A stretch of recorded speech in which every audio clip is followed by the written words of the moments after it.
and welcome to Alzheimer Speaks Radio. I'm your host, Lori La Bey, and I'm so excited that you're joining us today.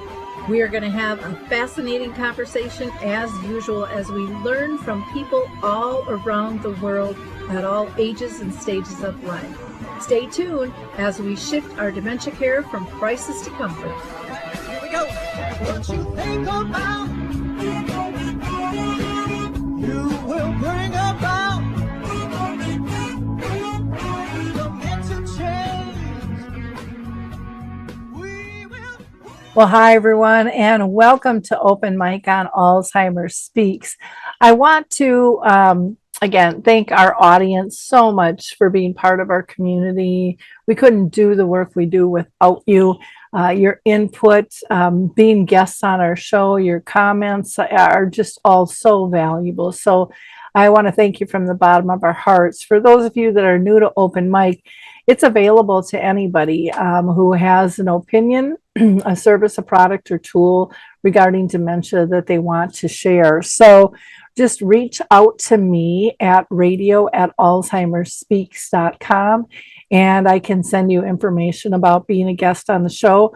We just have one rule: got to be respectful. We can agree to disagree and have a good conversation.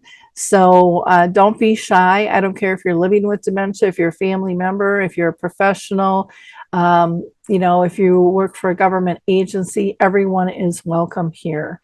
And so never ever forget that. None of us can do this alone, and it takes all of us to really improve dementia care and move the needle from crisis to comfort.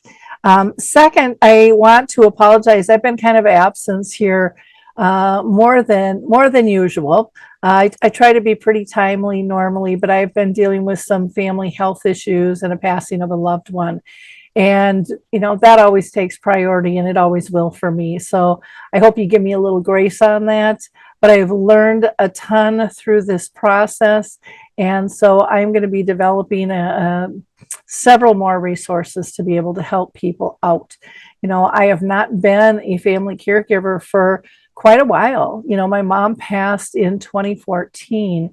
And so this last year and a half, I've kind of stepped back into that role. And I have learned so much that has not changed, some that has gotten worse, some that has gotten better, but I will share that all with you to help you on your journey, along with several free downloads that will, I think, assist you in making your journey a little bit easier. But today on Alzheimer Speaks, we'll pull the curtain back here in just a minute and see who has something to share with us. But first, I always like to encourage people to go to alzheimerspeaks.com. We've been around since 2009. We have curated so many free educational resources, and I hope that you'll take advantage of those and share those with others that you know.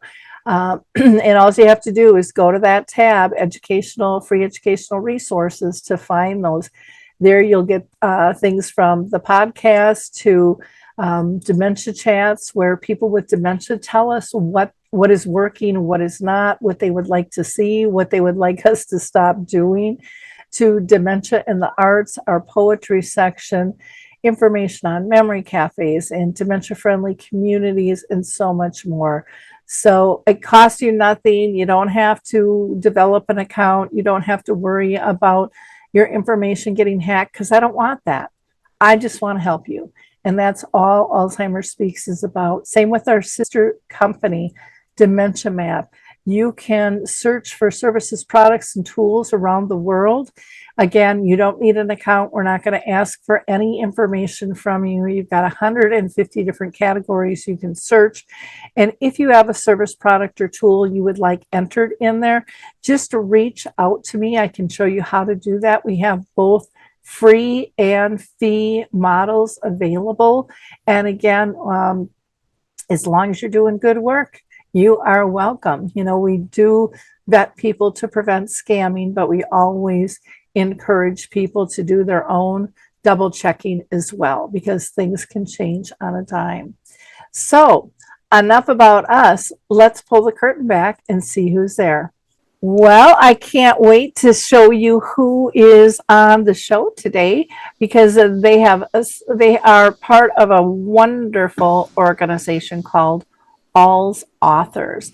And so, Christy, I'm going to let you go ahead and introduce yourself and tell our audience all about you and what's going on with AlzAuthors. Oh, thank you, Lori. I'm so excited to be here. So, my name's Christy Byrne Yates, and I am an AlzAuthor. So, AlzAuthors is a group of writers who have written about dementia journeys from their own perspective, and our tagline is "We write stories to light the way for others."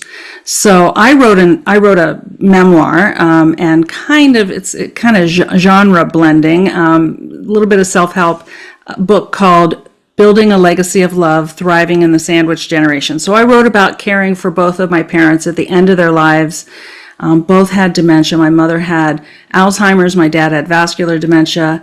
Meanwhile, I'm working full-time and raising 2 kids with my husband. So I was definitely a sandwich generation parent. So I have gone on to do a lot more in that space. I retired in 2021 after 20 some odd years as a school psychologist. So I kind of blend my understanding of families and children and human development and now hard-won information on being a caregiver. But I, at that time, joined an organization called AlzAuthors, and it was fantastic, and I love this group. And so the founders of AlzAuthors are Marianne Shuko, Vicky Tapia, and Jean Lee, and they created this organization to promote the work of people writing about Alzheimer's or dementia from a personal perspective. And they started this 10 years ago. So this is our 10th anniversary. And after joining them as an author, I started doing some work, and I'm now part of their management team and on the board. So I co-host our podcast called Untangling Alzheimer's and Dementia with Marianne Shuko.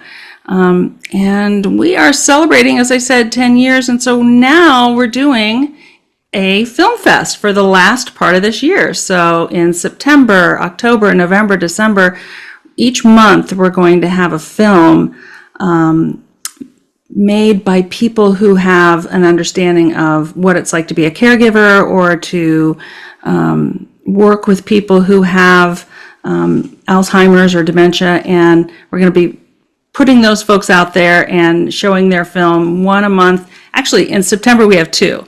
So we have 2 in September, 2 filmmakers, and each film is very unique and different. And we're going to you can sign up on our website at alzauthors.com, and then you'll be given some information about how to view these films in your home at your leisure. But each month we'll have a live recording with the filmmaker so you can join in and talk to the actual filmmaker. And I think that's kind of cool. We did this once before and it was really fun. It's fun to talk to the artist, the person who created this. So that's really what I wanted to share with everybody, is that our film festival is coming. Go to alzauthors.com, look at the website. We'll be having registration information soon and would love to see a lot of people there. Is there a limit to how many people you can have do that viewing with you? I don't think so. And the viewing, we won't be doing the viewing together. This is the kind of the beauty of how we did it the last time we did a film together for our podcast. You get a link to see it in your own time. You can watch it ahead of time and usually maybe a week after. And then there's the live recording of just talking to the filmmaker. So that's kind of the cool part, is that you're not stuck to, okay, I have to watch it this day at this time. But if you want to talk to the filmmaker and be part of the conversation, that is a specific time. But I think every film will be available for at least a month and maybe more. So it's different for each filmmaker how they can make them available. I mean, each filmmaker has, some are working with production companies that have specifics about how they can do that, and others have made it more accessible. So we'll see how that goes. But yeah, it's on your own. You can get your own popcorn, your own treats, and watch the show. Yep, and pause it and run to the bathroom. That's right. That's right. That's right. And rewind to catch what you need to hear again. So I think that's kind of the cool part of it. So. Oh, very fun. Well, and there's so many films that are coming out. I mean, when I stepped into this back in 2009, I mean, there really wasn't anything for Facebook pages, for groups. There AlzAuthors didn't exist. I mean, there was very few organizations or resources that people knew about. Films were like not even on the grid. Podcasts weren't on the grid back in the day. Yeah. That was, so it's changed a lot, and you guys have tapped into so many things. I believe now you have like over 400 authors. Definitely. And we promote the work of authors, but we also have other creators. Like we have filmmakers, and we have people who have their own podcast, or we have people who have done other kinds of work that promotes understanding this journey. And so, yeah, really proud of our group of authors that we have and creators, because like you said, it wasn't on the map, and now we just have. It's so much better when we talk about it. When we talk to other people, and I know in what I do now, working with individuals as a caregiver coach, or I do a lot of work with assisted living communities and with employee resource groups. I'll go in and do some workshopping around being a caregiver and working full time. People tell me over and over again, oh, that episode when you talked to this person about such and such made such a difference for me. It was just hearing somebody else having been down the same road I'm going. And it just feels like a group of friends, There's so many authors out there that we have that can really speak to very unique experiences. And I think it really runs the gamut. We have people who cared for a parent, cared for both parents, cared for a parent that they had a terrible relationship with, or maybe it was a spouse. And then we have authors who themselves had early onset diagnoses and still wrote about it. And those are some of the most moving books and really wonderful podcast episodes. So yeah, it's what you do. It's bringing this to the people, because it's so hidden in the shadows sometimes, or it used to be, and it's so nice, like you said, to see films coming out about this. And I think each of our films really speaks to a different aspect. Can I tell you about our filmmakers? I'll tell you who they are. Sure. In September, we'll start with Mary Crescenzo, and Mary is an artist and has been doing a lot of work in nursing homes and assisted living communities, memory care facilities, to use artwork to help people who are battling their own dementia. So she does some wonderful work artistically. And so she wrote a book called Planet A, and also wrote a play called Planet A, and it is little vignettes where the actor is speaking from the position of what someone who has dementia might be thinking or feeling or experiencing. So you get a chance to kind of hear the voice of someone acted out through an actor. So it's very theatrical and very artistic. And the second movie that we have in September is from Susie Singer Carter, who you may be familiar with. And she did a wonderful movie called My Mom and the Girl, and that was a wonderful film about her mother with Alzheimer's. This is more of a documentary, and it's looking at some of the problems that she experienced caring for her mother when she eventually had to have her mother in a nursing home, and discovering some of the real problems that are rampant in our memory care facilities and nursing homes, and some of that. So it's more of an expose on some of the problems there. And I think it really calls to us about being vigilant and talking to our communities about how we're giving care, how money is being spent and how, what policies are being adhered to, that kind of thing. So those are the two in September. In October, I have a question for you. So is you said My Mom and the Girl, or is that no. the No Country Yes. for Old People? I forgot to mention the title of the one we're actually showing is actually No Country for Old People. And it's available right now on Amazon Prime. So it's a 3-part documentary. So yes, thank you for pointing that out, because it isn't My Mom and the Girl. That's her previous movie, but we're going to be showing No Country for Old People. So, and Susie's amazing, and she's such an advocate for what's happening in the world right now in terms of care. So that's our September showings. And then in October, we have Frank Silverstein. And Frank is also a documentarian. And both of his parents had some form of dementia. And because film is his medium, documentary is his medium, he started filming his parents. And really, what a wonderful piece he put together. It's called Lousy, Love in the Time of Dementia. And it is about his parents, and it's about how they were living, about how he and his brother managed, but it's real footage about what it's like and how things start to progress and how does the caregiver respond. So that's October, and that's Frank Silverstein. And then in November, we have another person you may be familiar with, Lori, is Kitty Norton, and we'll be showing her wonderful film, Wine, Women, and Dementia.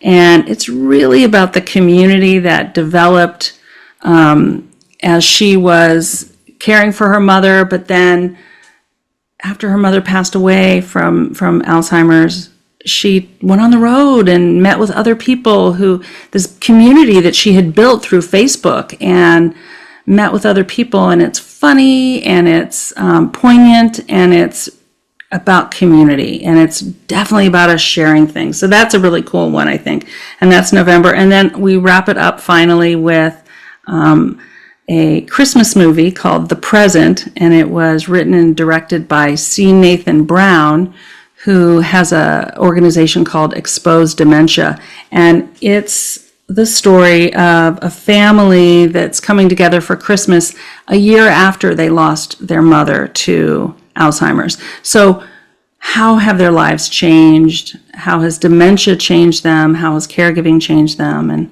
I think that'll be a beautiful Christmas movie for us to see in December. Oh, cool.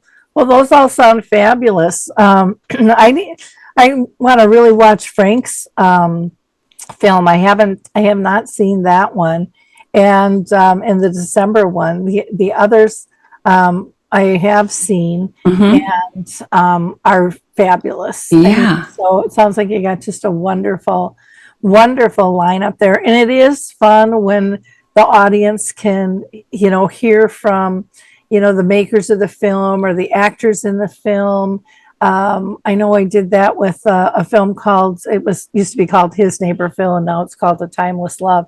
But they won't let us do anything online. That was one of the restrictions back in the day. But when we did our red carpet and people got to actually talk and meet, it just brings it to a whole nother level. Yeah.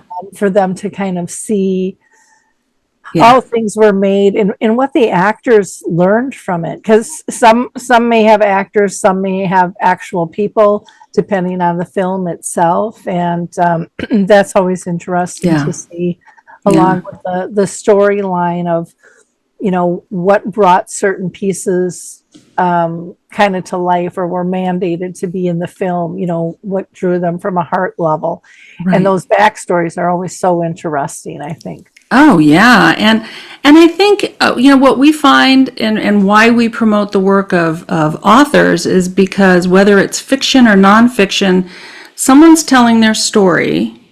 And, that creative piece gets us thinking about our own life. And we find so many people when we've done book clubs, come to our book clubs and hear about how a person was journaling during their journey, and then that kind of evolved into a memoir. And I think that's what we see with some of these films. They're very personal. People were connected to what's happening in their life, and rather than they put it out in a film form. And I think that that's just another medium that gets us to, really feel what it's like. And, you can feel so isolated when you're going through it. I know I did. I just felt really isolated. And what prompted me to write my book was I wanted to talk about things that I wish I'd been able to read in a book. I wrote the book I wish I'd had, because no one was talking about sandwich generation. No one was, and it was a lot, between my kids and my parents. And so that's what we find with a lot of our authors and now our filmmakers is this is it's a gift we're trying to give. It is definitely a purpose-driven sort of endeavor. Well, I think part of, with both the written and the filmmakers, it's the authenticity. And like you said, it's the feeling people get, like somebody really understands what I'm going through, or even the learning of, oh, I didn't know that could be a possibility, or maybe that's a solution, or I'm doing that and I really shouldn't be, and this is alternative to doing that, and that my mistakes are normal, and I shouldn't beat myself up as deeply as I do, and all of those things are just the reassurance. I think that we need to kind of shift our dementia care from that crisis to comfort mode. Absolutely. By sharing those real experiences. The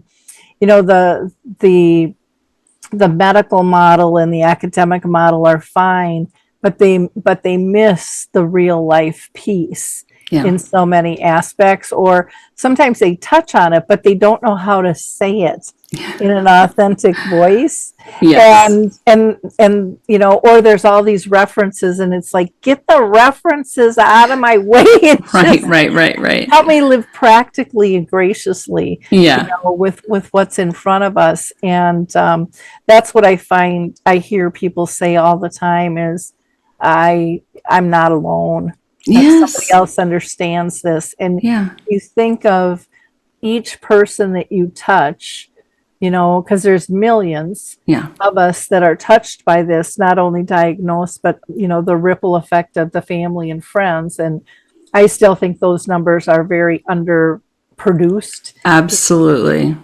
And realized. And, it also helps others share what they learn when they see kind of these role models, sharing their own stories and knowing the effect their story had on them. It makes people think, well, maybe my story can help somebody else too. That's one of the things I know with Dementia Map. We wanted to include everybody to share their resources on there, and there are so many family and people living with dementia, like you mentioned, that don't even see themselves as a resource because they're not an entity. And yet they are some of the most valued resources that we have. In my opinion. I agree, and I think that's one of the things I often say to folks is, first of all, I got to tell you, one of the things I often talk about is I can tell you what are some of the best practices. That doesn't mean I always use them, because I made lots of mistakes and I learned from them. But, so my book isn't like, hey, this is the recipe and do it this way. It's like, oh no, you're going to be human. And one of the first things you're going to realize is, you're going to screw up at times, and you're going to feel these feelings, and you're going to feel guilty about having these feelings, and yet those are normal and natural. And so have some grace for yourself. It's okay. You're not, it's about, learning along the way, because we're not educated to do everything we have to do. Sometimes we kind of learn along the way, and there's so many different nuances to everyone's experience of dementia. It's not like one experience, and the trajectory is different for so many different people. And so we have to just kind of have that grace with each other. And I do feel like things like support groups, right? When you hear from people who maybe aren't quote unquote experts, man, you get so much from that. You just get, it's community, and you get the realization of, yeah, I'm not alone. There's a lot of people going through this, and so I am encouraged that we are talking more about it, that we're seeing more stories about it in publications and it's kind of that phenomenon that happens when somebody puts an idea in your head, suddenly you start seeing it everywhere. And I got to tell you, I probably see stuff about dementia and Alzheimer's all over the place now, but it does feel like we're talking about it more and in a much more enlightened way. Well, one of the things I'm going to mention, and you might disagree with my take on this, but what drives me nuts about best practices is those are chosen things that have been chosen to be researched. And there's a lot of great practices that are not best practices because no one's put the funding to do the research to get that tag. And so what I hear from families sometimes is they're like, oh, I'm not doing it right because I should. No, that's not necessarily true. If it's working for you, it is a best practice, if it's working for you and your loved one. And so I have a hard time sometimes with the terms that we use out there for people. I mean, I look at all the, the social kind of prescription stuff that isn't considered a best practice because the research isn't there. But yet, like you mentioned, the support groups, the art activities, there's so many things that are so powerful and are life-changing for the person with dementia and their care partner that don't have that tag. And so I think for me, we have to be careful with that. It's just kind of like with person-centered care. I'm personally tired of hearing that term because I think it's overused and underdelivered. And I like relationship-based care. And I know there'll be people that don't like that. But to me, the whole circle of care is or should be encompassing the relationships that we have. Yeah. And so, I always tell people kind of rely on your gut. Yes. If it's working or not. But if that inner critic's yapping at you too strong, kick them to the curb. Say, you've had enough time in my head. But getting connected to those other resources like AlzAuthors and the support groups and, taking part in different events, reading different books, all of those things will help you realize there isn't one path. No. What works for one is not going to work for another. What works for you today might not work tomorrow or 10 minutes from now. Exactly. But be happy it worked for those 10 minutes. Exactly. And, I don't disagree with you. And I know I did use the term best practice, but I have to tell you, when people ask me sometimes, and I'll be on different podcasts a lot of times for my own work, and they'll ask me for, well, what are the 5 things? And I really resisted coming up with 5 things you should do, or what are the 5 things? You got to have this, that's just very Instagram ready, isn't it? Here are my 5 things. But you know what? I really resisted that because of what you're saying. Everybody's situation is different. Like, even when people ask me to define the sandwich generation, it's different from, we have lots of different sandwiches is what I say. It's like a delicatessen, right? I mean, there's not one sandwich. There's a gazillion sandwiches, and you can even modify it from what the menu says. So really, do you feel squeezed? Pretty sure you're in a sandwich then. So we're okay. We got that. So, I mean, there's definitely the dynamic of when you are raising kids and doing the caregiving, there's some other things that come into that. But I did come up with 5 things, but it wasn't, they're very broad. It's more like guidelines, right? And that's my thing is you have to find what works for you. Mm-hmm. Now, clearly there are some things that are not great, like, you don't want to do anything that's abusive or harmful to anyone. But how you come up with how you interact with your person and how you do this, it's going to look different for a lot of different families. And that's why For some families, in-home care is what's the best thing for you. For some people, that's not doable. For some people, it's, oh, let's move everybody in together in one place. For other people, that's not doable.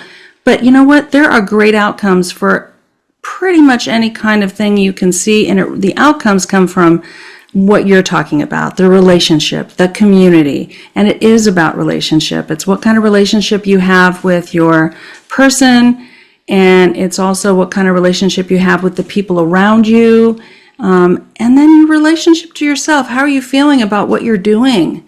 And you're stepping up to do something different than what you probably planned to do with your life right now. So, I certainly did not have being a sandwich generation mom on my bingo card, right? That was not where I planned it to be.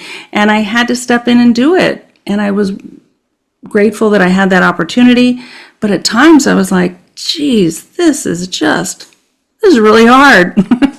I want to thank Christy Byrne Yates for being with us today and talking about the exciting times for AlzAuthors celebrating their 10th anniversary. Keep up the great work, gals. It's been fun to see you guys grow. They have over 400 authors now, one of which I can say I'm proud to be an AlzAuthor myself with my book, Betty the Bald Chicken, Lessons in How to Care.